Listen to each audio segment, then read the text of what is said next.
I just wanted to say one thing. One ought not to deal with politics at an event like this, but there is one political transformation that I think has occurred as a result of Canada's participation in the war of Afghanistan and what you've done in Afghanistan, and it's this. For someone like myself, and everybody has to adjust up or down based on their age. I'm approaching 50, so I grew up in the 70s and 80s. When we were, in my generation, going through school and high school in particular, um, we thought of veterans as folks who did whatever it was they did back before we were born.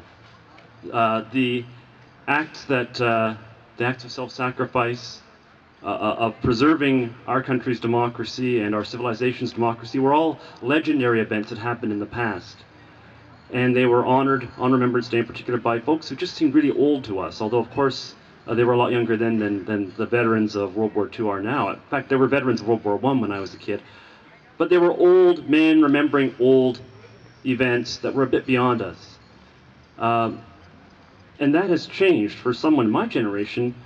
Our veterans, our heroes, are now people who are younger than us, and in some cases young enough to be my own children. And it really profoundly changes the way you look at things when you see that.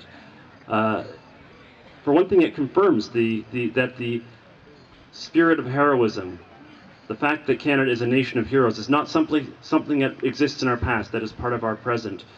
You brought that to us, and for that, I personally, and I hope all of us, are deeply thankful. And for everything you and your comrades have been willing to do for this country, we all thank you very much.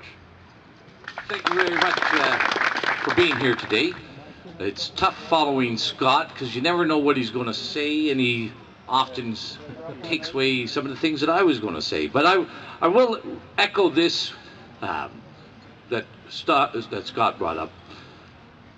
The Afghan mission and the role of our military in Afghanistan, to me, the most substantial, the most profound element of that mission has been a reawakening for all of Canadians of just how valuable and how respectful and how proud we are of our military.